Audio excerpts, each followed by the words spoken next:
Chegamos a novembro e hoje eu falo com o mestre dos mestres, Edgar Cantelli.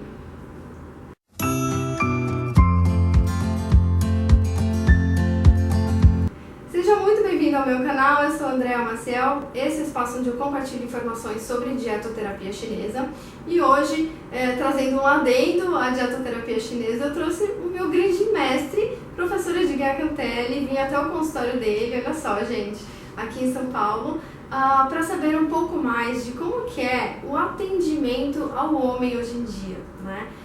Essa série, eu vou trazer uma série de vídeos trazendo profissionais, né, terapeutas, com relação à saúde do homem, né? É um mês dedicado à saúde masculina e eu queria muito ouvir do professor, aliás, muito obrigada pela sua participação aqui no canal, professor.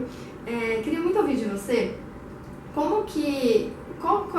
quais as maiores dificuldades assim, em relação à saúde dos homens que te procuram no consultório e de que maneira, então, efetivamente você pode, como profissional, contribuir com a saúde masculina. Bom, eu que agradeço o convite e todas as suas gentis palavras a meu respeito. Acho que o assunto é super pertinente, acho que a saúde do homem mesmo na área da medicina chinesa, pouco difundida, né? Pouco falada, pouco discutida, e isso se reflete no consultório com menos homens buscando os recursos da medicina chinesa, tanto os recursos que ele pode aplicar sozinho, no entendimento do que é a fisiologia dele, do que é a saúde dele, e nas incorreções que ele pode estar fazendo, como buscar um consultório terapêutico mesmo. Você acredita que ele conhece bastante da saúde deles no geral? Os homens? Não, exatamente isso. Tá. Porque é um assunto que não é discutido. Se não é discutido na saúde, como poderia ser na medicina alopática, na medicina ocidental, convencional, na medicina chinesa, muito menos, porque não é medicina vigente no Brasil. Né? Então, a ginecologia, do ponto de vista da medicina chinesa, tem se difundido mais. Né? Eu mesmo brinco em aula, né, de que a saúde do homem é muito mais simples, é muito mais fácil e tal, e por isso, só uma conversa já é suficiente, né? Mas as complicações. Pronto, de fato a fisiologia da mulher passa por ciclos e uma complexidade inerentemente maior. Mas isso não quer dizer que o homem não tem as suas características, não tem suas buscas, não tem os seus desequilíbrios inerentes à idade, né? E que a gente precisa ganhar consciência disso tanto como pacientes como quanto terapeutas, né? E o que prevalece na fisiologia do homem, assim, a medicina chinesa tem esse fundamento, né, que é o entendimento das funções e da estrutura, ou seja, todas as funções do corpo, função digestória, função endócrina, função respiratória, todas elas trabalham para a geração de estrutura. Toda a estrutura do corpo, os fluidos, o sangue, o osso, a víscera, o estômago, dá suporte às funções. Essa é a base da medicina chinesa, certo? O que acontece? A fisiologia do homem tende a declinar as funções mais evidentemente do que a mulher com o avanço da idade. Né? Então o homem sofre mais de declínio do Yang e a mulher do declínio do Yin. Pronto, essa se fosse falar de andrologia e ginecologia, né, homem e mulher, basicamente, bem rasteiramente, é isso. Né? Então o que o homem você vai ver predominando no consultório? A digestão lenta, né? O raciocínio menos disponível, menos eficaz do que era quando mais jovem. Você vai ver uma dificuldade de mobilidade, né? De movimento. Até nos aspectos psíquicos isso prevalece. Né? A capacidade de iniciativa, a capacidade de lidar com o novo, a capacidade de se colocar em novos planos para a fisiologia do homem, que em mente é fisiologia também, né? A mente faz parte dos processos do corpo também, é uma das substâncias vitais, como a gente diz, também reflete essa queda do Yang. Então esse clichê do homem barrigudo, cansado, no sofá... mais lento, né? Tudo isso é super pertinente. Só que veja, até a busca por um terapeuta, por ajuda, também é lenta. Olha isso, gente, que curioso, né? Então a gente vê menos homens no consultório, isso é fato, né? Em todas as idades, né? E na terceira idade, no consultório, em geral os homens são arrastados, né? Olha. Eles vêm porque alguém trouxe. A mulher tá pedindo, senão vai ter divórcio. Pois o filho, tá, a filha, o que é muito triste, né? O que é muito triste, porque esse cara tá em casa sofrendo com todas essas questões da digestão lenta, da vulnerabilidade ao clima, que é uma coisa super importante na fisiologia do homem, né? O cara tem lá 18 anos de idade, toda a disponibilidade do yang, como a gente diz, e aí ele anda com o pé no chão frio, ele anda sem camisa, e ele não fica gripado, e que maravilha. Quando ele tá mais novo, Aí ele tá com 60 anos, e ele tá no vento do metrô e sai espirrando já, entende? Né? E ele não sabe o porquê dessa mudança, entendeu? Só que como pra gente, ocidentais, a doença é quase uma aleatoriedade, entende? Eu não tenho nada, eu tô gripado, né? Eu não tenho nada e tenho gastrite. Eu não entendo muito os mecanismos, que é o que você ensina no canal, os mecanismos dos processos, né? Tanto alimentares como todos os hábitos. O homem vai sofrendo dessa queda de yang, vai sofrendo das patologias e não encontra um recurso para sair disso, né? Às vezes ele nem percebe que de algum modo ele já está adoecendo. Exato. E demora, né? Até surgir uma doença grande. Isso.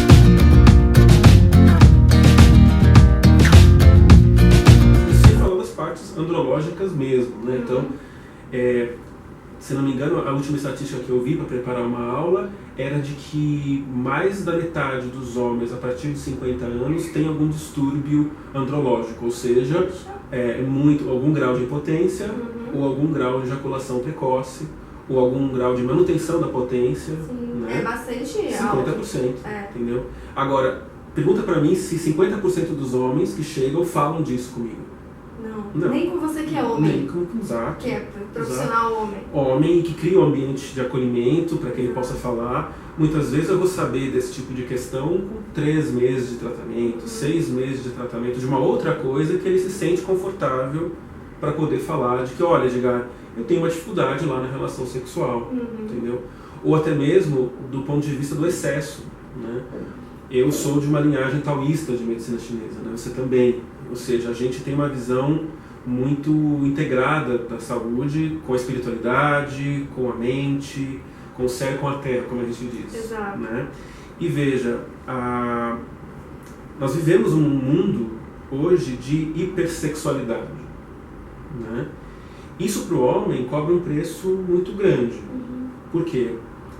É também bem base do entendimento da fisiologia do homem o fato de que o homem perde função e perde estrutura, gasta, enfim, usa função e estrutura a cada ejaculação.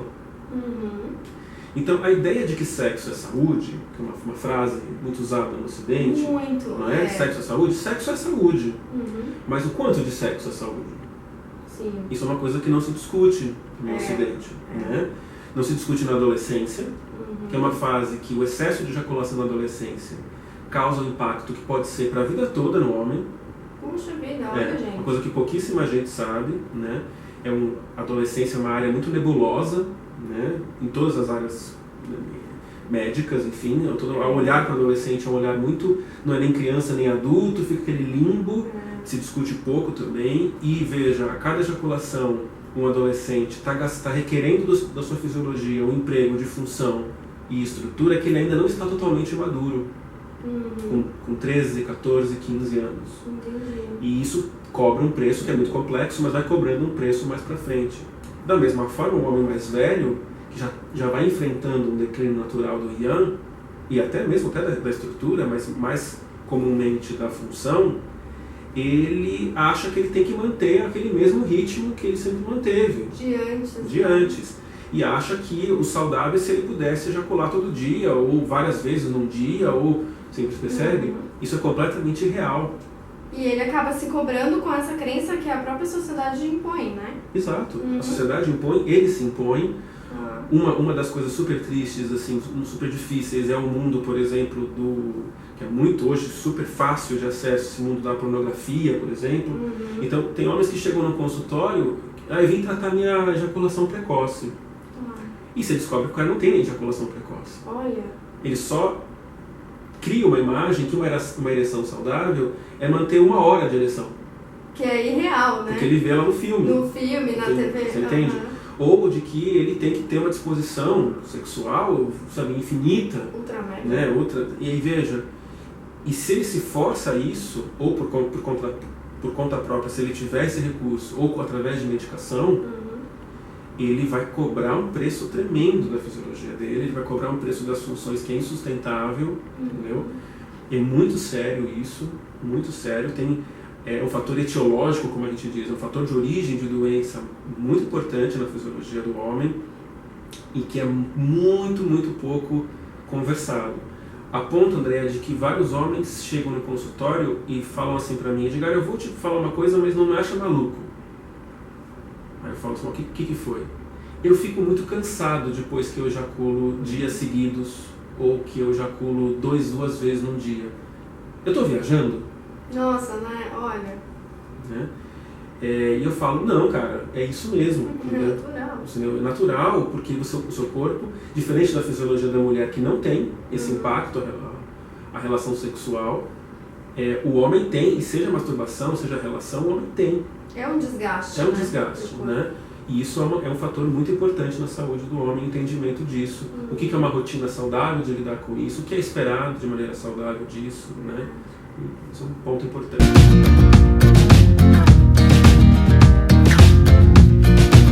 Tratar o campo funcional, tratar o campo do Yang, em geral tem um prognóstico melhor do que tratar o campo do Yin, né? O campo da estrutura. Recuperar nutrição, recuperar fluidos, recuperar medula, recuperar o cérebro é muito mais difícil do que recuperar a função digestória, a função da ereção, a função, enfim, cerebral até, né? Então, a saúde do homem, quando você identifica a origem, corrige a origem, você identifica os mecanismos dele como um todo, não tratar só o estômago, só a ereção, só isso ou aquilo, mas trata esse homem profundamente, tem recursos muito interessantes. Então, clinicamente é muito usada, além da acupuntura, obviamente, a moxa-bustão, para trazer esse aquecimento, né? Já que estamos falando do campo do Yang, que é o campo da função do calor, o homem depende de calor, né? Muitos homens melhoram, André, por exemplo, com medidas muito simples, como se protegendo mais do clima. Olha, né? Perfeito, se agasalhando. Por exemplo, o cara que, né, já não está mais com esse Yang brilhante, né? Se ele aprende que à noite, que esfria, que ele deve pôr uma meia, sabe? Que ele deve ter uma proteção no pescoço, que o pescoço são as portas do vento, como a gente diz, aonde a gente sofre mais com as mudanças de temperatura. Ele vai evitar torcicolos, ele vai evitar dores nos pés, ele vai evitar que esse frio cobre o preço da manutenção do aquecimento do próprio corpo, que desgasta o Yang, né? São medidas bestas, medidas simples, como durma agasalhado, põe uma meia, não saia do banho frio e tome um choque térmico, entendeu? Então veja, isso são coisas simples. Na alimentação, o homem precisa olhar para esse campo do Yang também, né? Ou seja, tem homens que são... Outro dia chegou um rapaz no consultório de 30 e poucos anos que achava que estava comendo super bem, super saudável, porque ele se enchia de água de coco, porque ele comia saladas cruas, porque eles tinham cortado a carne. E quando você vai ver na análise da medicina chinesa, que é a sua especialidade, ele só tinha uma alimentação Yin, totalmente Yin. Muito fria, gente. Muito fria. Então veja, ele estava com digestão lenta, super cansado, estava sem energia, estava perdendo potência sexual. Aí foi... Sabe quantas consultas ele teve comigo? Uma.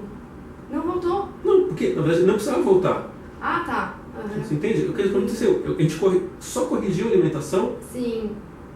Aí eu tive um feedback dele, melhorei de um monte de coisa, melhorei de tudo, acabou o tratamento. Exatamente. Entende? É o que a gente sempre fala, que assim, eu sempre coloco que algumas pessoas têm o corpo mais quente, outras pessoas têm o corpo mais frio. Mas se a gente for pensar, então, em termos de fisiologia, o homem, em geral, o homem, naturalmente, então, ele tem o corpo mais quente do que a mulher, né? Isso. E, naturalmente, então, ele vai sofrer mais de deficiência do Yang. Isso. Então, por conta disso, lógico, eles não devem abusar de alimentos frios, né? Isso não deve abusar de nada, né?